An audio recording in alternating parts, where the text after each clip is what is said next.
Alam mo ba na simula nang ibalik ang demokrasya sa ilalim ng 1987 Constitution, 5 government officials na ang na-impeach sa Pilipinas? Pero teka lang, hindi porket na-impeach, ibig sabihin guilty na. Ang impeachment ay parang formal na pagsasampa ng kaso laban sa isang impeachable official. Nangyayari ito kapag bumoto ang hindi bababa sa 1/3 ng mga miyembro ng House of Representatives para iakyat ang reklamo sa Senado. Kapag na-impeach na, doon palang magsisimula ang impeachment trial sa Senado at doon palang malalaman kung guilty ba o hindi ang isang opisyal. Noong 2000, si dating Pangulong Joseph Estrada ang naging kauna-unahang Pangulo na naharap sa impeachment trial, pero hindi ito umabot sa desisyon ng Senado.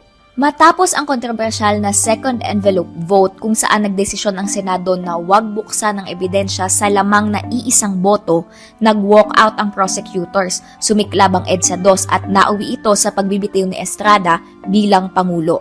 Ang kanyang pag-resign ang rason kung bakit nakatakbo pa si Estrada bilang mayor ng Maynila. Side note, dahil din sa second envelope, naging mainit din sa mata ng marami ang BIR box na nananatiling selyado sa impeachment ni Vice President Sara Duterte. May pangamba kasi na baka maulit yung nangyari noon. Noong 2011 naman, na-impeach si dating Ombudsman Merceditas Gutierrez pero bago pa magsimula ang impeachment trial, nag-resign na siya sa pwesto. Siya ngayon ay chairperson at CEO of the National Commission of Senior Citizens. Sumunod sa kanya, na-impeach din si dating Chief Justice Renato Corona. Siya ang kauna-unahang opisyal na nahatulan sa isang impeachment trial matapos siyang mapatunayang guilty ng Senado dahil sa hindi pagdedeklara ng ilang ari-arian sa kanyang salin. Dahil dito, napatalsik siya sa pwesto. Noong 2017, na-impeach din si dating COMELEC Chair Andres Bautista pero tulad ni Gutierrez, nagbitiw na rin siya sa pwesto bago ang proseso.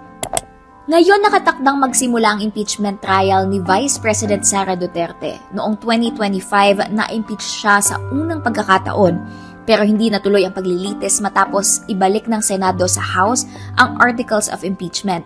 Kalaunan, pinigilan din ng Korte Suprema ang pagpapatuloy ng proseso dahil sa 1-year rule kaya na-archive ang kaso. Ngayong taon muli siyang na-impeach ng House of Representatives. Siya ang kauna-unahang opisyal sa kasaysayan ng Pilipinas na na-impeach ng 2 beses.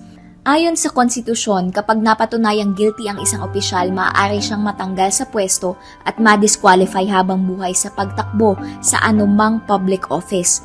Pero paano kung mag-resign din si Duterte bago matapos ang trial?